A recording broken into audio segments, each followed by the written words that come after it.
Olá para todos, tudo bem com vocês? Eu espero que sim. Hoje eu vou falar sobre não um, não sobre dois, mas sobre 3 livros, tá bom? De Mariana Calil.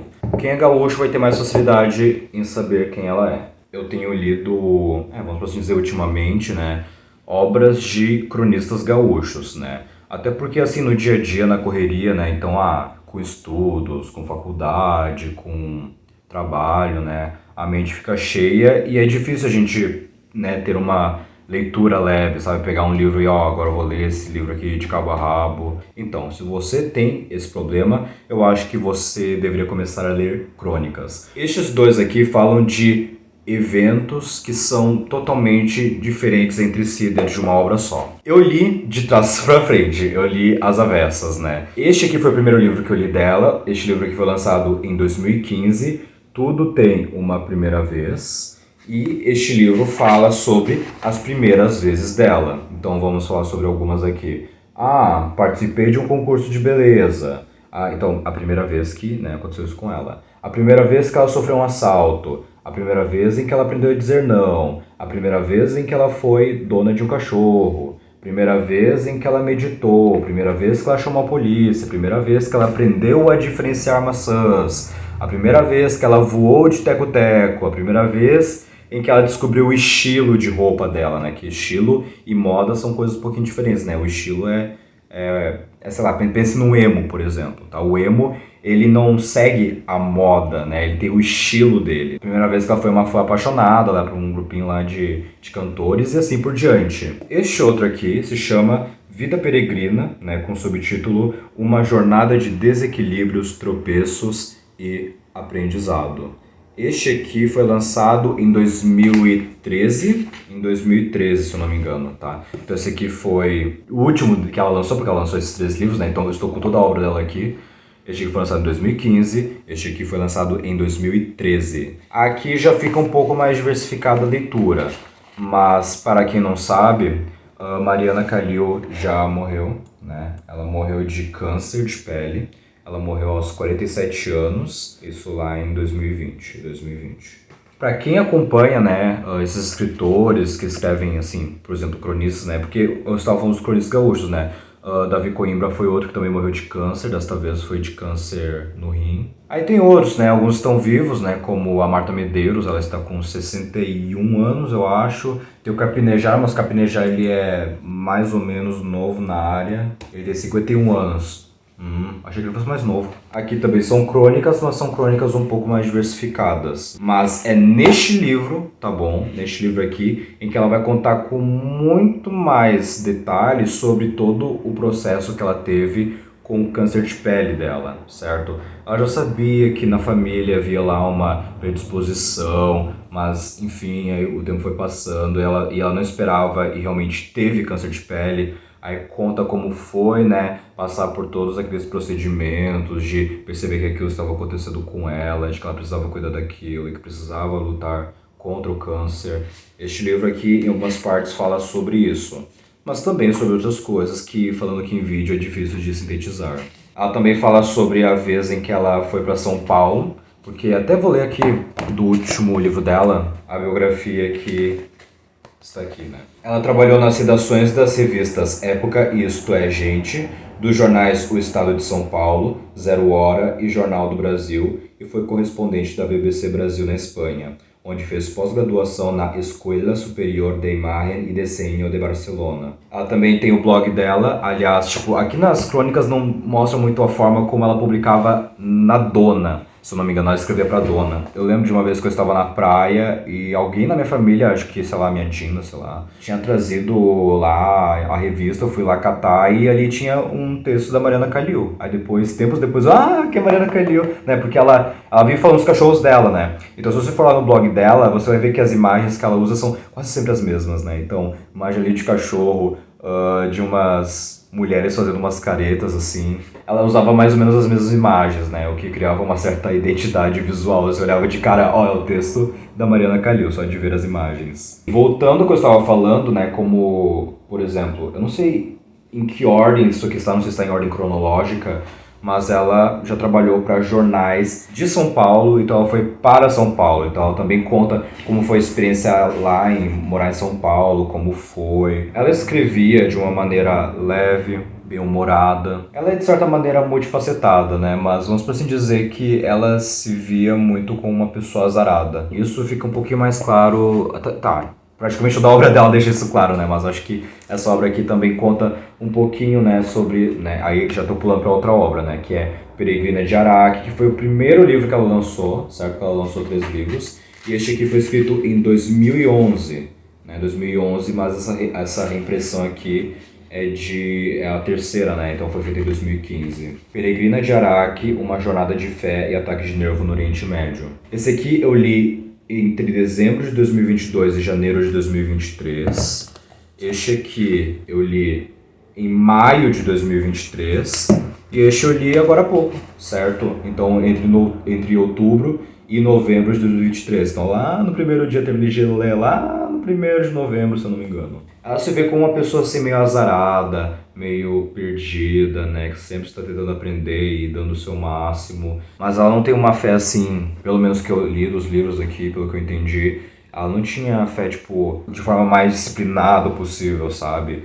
Ela começou ali como cristã, mas ela vai lá e... ela é aquela coisa bem brasileira, né? Quase, né? Que é misturar um monte de religião, né? Esse sincretismo. Então ela gostava de meditar, né? Como em um dos livros falava aqui que ela gostava de meditar, ela fazia o yoga dela. E esse livro, por que eu estava dizendo que este aqui é diferente desses outros dois? Porque esses aqui são eventos totalmente separados, né? Por isso que eu só dei uma noção assim do que eles falam. Mas este aqui é mais concatenado, né? Então é quase como se fosse um diário de bordo. Então ela foi lá, fez uma viagem para alguns países do Oriente Médio. Ela começou em Cairo, né? Cairo é a capital do Egito. Aí ela foi conhecer os lugares, né? Ficou alguns dias lá e depois ela foi para a fronteira Egito, Israel, Jordânia. Aí foi parar em Amã. Amã é a capital da Jordânia, certo? Uma hora foi para Israel. Enfim, foi mais ou menos esse percurso que ela seguiu, né? Realmente como peregrina. A forma como ela retratou o Egito dá nojo, entende? Porque ela chegou em Cairo e viu toda uma nojeira, um lugar sujo, certo? E como é um lugar quente, com muita areia, né, gruda na pele, é um lugar que você vai para não se sentir higiênico, né? Porque é um lugar que vai fazer você se sentir frequentemente sujo, porque a areia está vindo nos seus olhos, está vindo na sua pele, você passa protetor, é como se fosse a praia. Tirando as partes ricas do Egito, certo? Que também ficam ali mais ou menos por Cairo. Então a parte rica, né, foram lá, fizeram plantação, né, e tem toda aquela questão, né, de pegar a água do rio e passar por outras partes, né, porque, né, Egito é um lugar que tem bastante seca, e a gente sabe da história, pelo menos eu espero, né, se vocês acompanharam as aulas de história, né, saber sobre o Rio Nilo, né, também ela falou um pouquinho sobre o canal de Suez, que é muito, muito, muito importante hoje para a economia tanto mundial quanto para a economia do Egito. Egito, Israel, Jordânia, Palestina, são países que ficam assim muito próximos assim uns dos outros. Ela passa pela fronteira, né, e ela tem algumas complicações por causa da ascendência dela. Mariana Calil tem ascendência libanesa. Ela teve problema quando foi passar, porque todo mundo, né, no Brasil ia lá, passava de boa, mas quando chegava a vez da Mariana, ela precisava ficar parada por um bom tempo, porque ela, né, chega lá, eles perguntam lá, ai, qual é o seu nome? Meu nome é Mariana Abod Calil. Qual é o seu nome? Mariana Abod Calil. Aí fica óbvio, né, no Calil, né, é um sobrenome libanês. Aí quem tava trabalhando lá para Israel, né, enfim, os guardas, os seguranças lá, enfim, precisava ter cuidado com gente que tinha ascendência árabe. Mas em seguida ela vai para Jordânia e ela conta que Jordânia é talvez um dos países mais ocidentalizados do Oriente Médio hoje. Se você vai para o Egito, é muito difícil você ter acesso a bebidas alcoólicas. Mas se você vai pra Jordânia, é mais fácil, né? E também mais barato. Ah, mas como é que foi a questão da segurança, né? Mariana, né, como mulher, como é que ela vai lá, né? Como é, por exemplo, a questão, sei lá, do hijab, da burca, coisa assim? Olha, para os lugares em que ela foi, isso não é uma grande preocupação. Então, ela foi pro Egito, não precisou usar nada. Foi pra Jordânia, não precisou usar nada. Essa coisa de você ir para um país você realmente precisa usar uma burca, coisa do tipo, são outros países do Oriente Médio, certo? Por exemplo, o Afeganistão, né? O Afeganistão é muito mais rígido em relação a isso do que outros países mais ocidentalizados, né? Árabes, né? Então, sei lá, Emirados Árabes Unidos, por exemplo, assim, só jogando um nome. Aí são os países que realmente a lei é baseada no... Não, é Corão o nome? É no Corão, no Alcorão. É a Sharia que diz que mulheres precisam cobrir, enfim, o corpo e não ficar se expondo, coisa assim. Eu mencionei este livro aqui dela algumas vezes, né, mas eu gravei alguns stories e eu até fiz um destaque, como é que eu não sei que nome eu coloquei no meu destaque, mas eu coloquei lá, vocês podem catar, né. Não importa se os seus pais, seus avós, seus antepassados tiveram muito sucesso ou se eles foram uns fracassados, se eles são pessoas boas ou pessoas ruins, sabe? Então essas coisas não estão no seu sangue, não estão no teu sangue. Por favor. Por exemplo, eu estava lendo o livro da Mariana Khalil, né? Ela tem ascendência libanesa e a família dela brincava, né, que quando ela fosse lá pro Egito e lidar com aquelas, como é que eu digo, com esses vendedores ambulantes, era pra ela agir como uma negociadora. Eu não sei se é o termo correto, mas negociar, né, porque isso é coisa de libanês. Enfim, umas histórias assim engraçadinhas, né, de assim, desventuras de umas pessoas assim sem noção da viagem, porque ela foi, né, com brasileiros, né, ela foi junto a brasileiros, ficaram ali. Foram tudo assim, eles precisam estar pertinhos, por exemplo, eles precisam usar um lenço, certo? Que sinaliza, eu sou do Brasil, por quê? Porque é tipo um rebanho, imagina você se perder no Egito. Passando por esse país, né, especialmente Israel, né, passando por lá, ela vê muitos lugares, né, muitos lugares mesmo, em que dizem, foi aqui que Jesus tomou banho.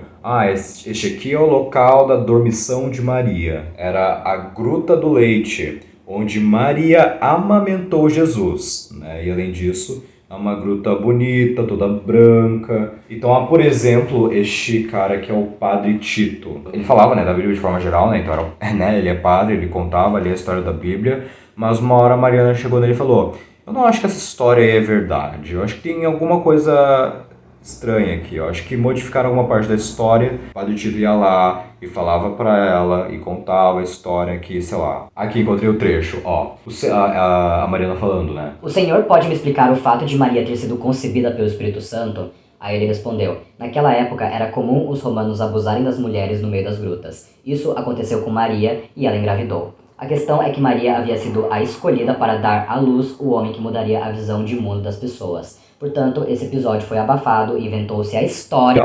inventou-se a história de que ela concebeu Jesus através do Espírito Santo. Não é nada disso. Se tu for ver, as feições de Jesus são feições de um homem romano. Só esse trechinho aqui já criaria toda uma discussão, né? Então, sei lá, tem os cristãos, né? Tipo, pra quem realmente não sabe nada de cristianismo, né? Eu sei, tipo, 1%, tem gente que sabe 0, né? Existem, né, obviamente, vertentes cristãs, mas tem os que aceitam Maria e os que rejeitam Maria, né? Como figura importante, como alguém relevante. Então, é meio que uma separação entre católicos e protestantes. Eu acho que protestantes não confiam muito em Maria, mas católicos amam Maria, né? Existem até aqueles memes, eu não sei se eu vou conseguir encontrar um meme assim, catando assim agora, aqui no computador, mas tem esses memes, né, de que a casa, você foi criado numa casa latina, né? E a decoração da sua casa, tudo tinha a ver com Maria, sabe? Por quê? Por causa do catolicismo. Porque eles não somente adoram a arte, as imagens, que é uma coisa que eu já mencionei em outro vídeo, certo? Eu mencionei no meu último vídeo sobre o Halloween, mas eles também veneram a imagem de Maria, né? Católicos adoram Maria, enquanto outras vertentes,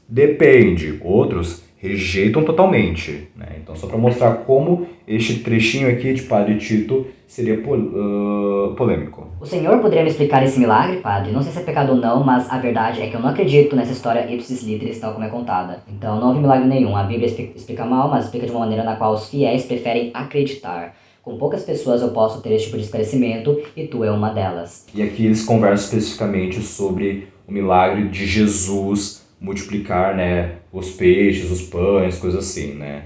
O episódio da multiplicação tem um nome para isso. Tem um monte de nomes bonitinhos que eu não lembro de cabeça porque sou ignorante.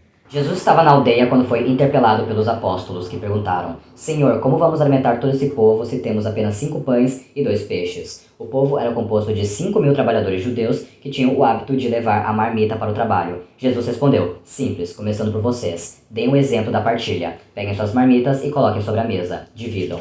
Quando os apóstolos tomaram a iniciativa de dividir com o povo a comida que tinham levado só para si, logo outros trabalhadores seguiram o mesmo exemplo, oferecendo suas marmitas, e os outros, e mais outros. E quando se viu, havia comida suficiente para alimentar 5.000 homens e ainda restar 12 cestos cheios de alimento. E a moral dessa história seria doar, compartilhar, dividir o que você tem com as pessoas. Outra coisa que o Padre Tito disse, ele disse que qualquer cristão que tenha sido batizado está apto a batizar o próximo, desde que não sejam os próprios pais, né? Porque aí não faz sentido. Existe um militar nessa história chamado Jairo, aliás, esses nomes ela inventou, tá? Tirando a família dela, que ela menciona lá no começo do livro, ela inventou esses nomes, né, por questão de privacidade, evidente. Mas aqui ela deu o nome de Jairo para um militar reformado, e ele falou uma coisa que quando eu li, eu pensei, nossa, isso aqui eu vou lembrar mais vezes. E eu me lembrei dessa frase esses dias. Mariana, sempre que tu achar que não vai suportar mais determinada situação, lembra que ainda restam 40% das tuas forças. É matemático. E tu deve te agarrar a esses 40% com muita fé, determinação e vontade de ir adiante. Das histórias da Bíblia, eu acho que a que mais me conquistou aqui foi a história de Zaqueu. Zaqueu era um homem baixinho que morava, em Jericó. Ele havia se dedicado a cobrar impostos e a enriquecer às custas do povo. Em decorrência disso, xingavam ele, por exemplo, de anão e traidor. E por causa disso, xingavam-no, certo? Então, por exemplo, xingavam ele de anão traidor. Aí, uma hora, algum dia, Jesus apareceu em Jericó. Era um profeta, era um homem bom, não sei o quê, mas por que Jesus, de todas as pessoas com quem ele conversou, interagiu, viu lá, decidiu pernoitar na casa de Zaqueu? Por quê? Jesus foi a primeira pessoa a não julgar Zaqueu, a não colocar o dedo na cara de Zaqueu, a não acusá-lo, mas a ouvi-lo, a perdoá-lo e dar-lhe uma segunda chance. Ao sentar-se à mesa com Zaqueu, Jesus estava anunciando o grande banquete do reino de Deus, onde os mais desprezados ocuparão os lugares de honra. Então Jesus, Deus, falando especificamente de Deus, porque Jesus seria Deus, encarnado, Mas isso é um grande ponto, de todo o cristianismo, Deus não está necessariamente interessado na pessoa que é perfeitinha, na pessoa que fez tudo de bom, fez tudo certo, a pessoa que conquistou tudo na terra. Deus está sempre de olho, e talvez tenha até mais compaixão por aqueles que são pecadores e se reconhecem como pecadores. Muito bem, então recapitulando aqui em ordem cronológica de lançamento das obras dela, Tudo tem uma primeira vez,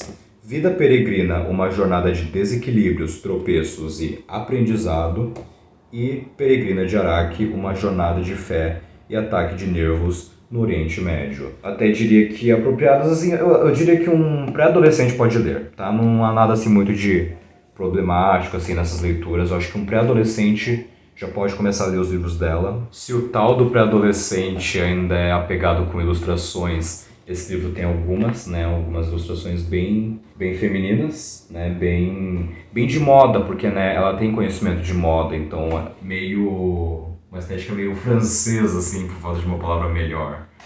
Agora vem a parte do vídeo em que o Samuel aprecia a arte, certo? São caricaturas dela, Espero que vocês tenham gostado deste vídeo, me sigam nas minhas redes sociais. No caso, eu acho que eu só tenho uma, tirando o YouTube, mas enfim. Curtam, comentem, compartilhem, se inscrevam e até o próximo vídeo. Tchau!